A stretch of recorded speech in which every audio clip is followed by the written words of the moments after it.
The first of the MidJourney alternatives that we'll look at is DALL-E 2, which is a model put out by OpenAI. It's not entirely free, but there's a free tier. You get access to a certain number. It used to be about 25 images for free that you can generate, and then you have to pay to buy credits. But it is free to some extent. DALL-E 2 is put out by OpenAI, so if you have an OpenAI account, you don't need to do anything else fancy to get access to it. This is the marketing page, openai.com/DALL-E 2.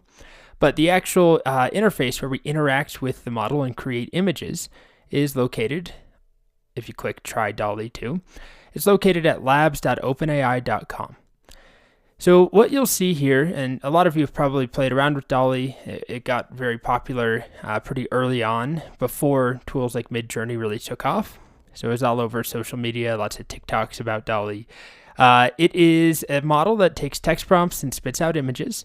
It just doesn't perform as well as MidJourney.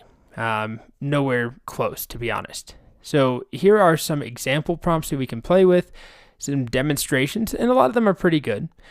But if I just try and come up with my own prompt, or even just click the Surprise Me button, abstract pencil and watercolor art of a lonely robot, expressive oil painting of a basketball player, a fortune-telling Shiba Inu, reading your fate in a giant hamburger digital art. Let's try that one. It takes a bit.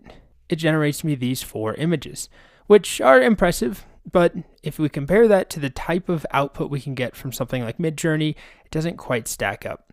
Another thing to know about DALL-E is that there is an API, so if you're a developer, you can programmatically generate images using DALL-E, which MidJourney does not currently support.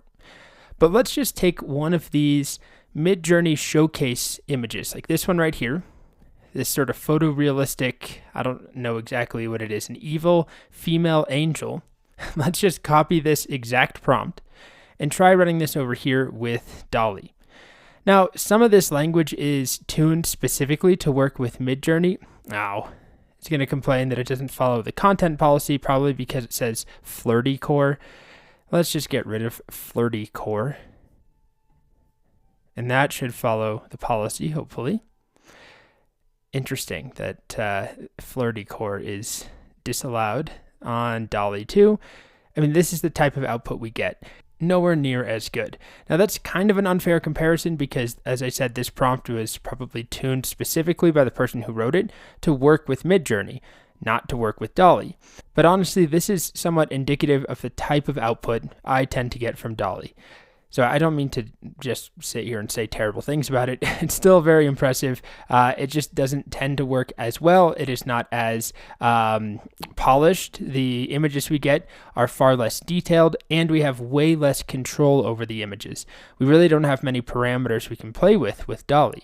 It's a very simplified version of what we can do with MidJourney. But it does support a free tier where you can make some images without having to pay. Other than that, if you are willing to pay, I would definitely recommend using MidJourney, which is why we'll be focusing on MidJourney. In the next video, we'll take a look at one more free image model before we dive into MidJourney.